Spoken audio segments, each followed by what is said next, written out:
We are following developing news out of Calgary. Last hour, officials made a major announcement about water restrictions that have been in place for 3.5 weeks. And it's good news for Calgarians hoping to take a shower that's longer than 4 minutes. Let's bring in the CBC's Aaron Collins, who's in Calgary. Oh gosh, a cold Calgary. What did officials have to say, Aaron?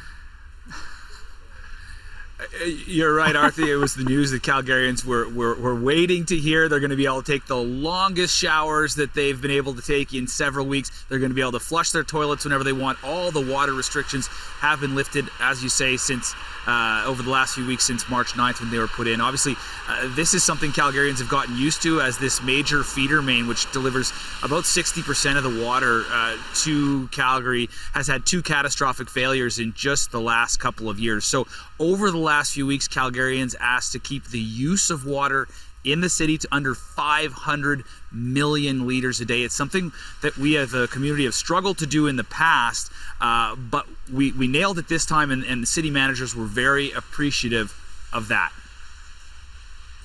Water is flowing through the Bears Paw South Feeder Main. The system is stable and effective immediately. All water restrictions are lifted. Thank you, Team Calgary. Over the past 3.5 weeks, Calgarians and our regional partners in Strathmore, Airdrie, Chestermere, and Tsuut'ina Nations took meaningful action to reduce your water use every day.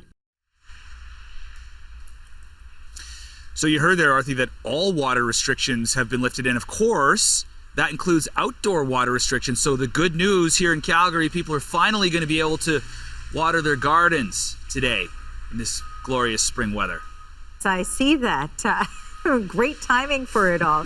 Well, we know that, of course, this is good news for Calgarians, that they can take longer showers, etc. This is an important step, but there still are some major long-term issues with the water infrastructure. Let's talk about that.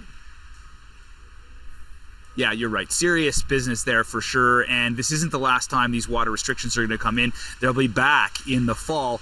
Hopefully. It could be earlier if there's another catastrophic failure, which the mayor has warned could happen, because the infrastructure here, the water infrastructure, is at end of life. And the mayor warning that even as the pipe is set to be replaced by December, more problems could happen before then. Have a listen.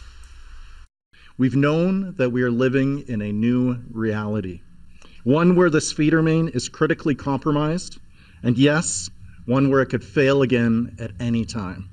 That remains true today. These reinforcements do not mean that we are out of the woods. They do not mean that the pipe is fixed permanently, and we cannot afford to become complacent. So we can't become complacent here because that infrastructure hasn't been fully replaced yet. And some other folks that aren't going to be complacent, city crews who are supposed to be finishing the resurfacing work of the roads around here, where the work on the pipe had been going on. And of course, they'll be doing that in this. So not easy. Those conditions not helping the situation. Thanks for this, Aaron. That's the CBC's Aaron Collins in Calgary.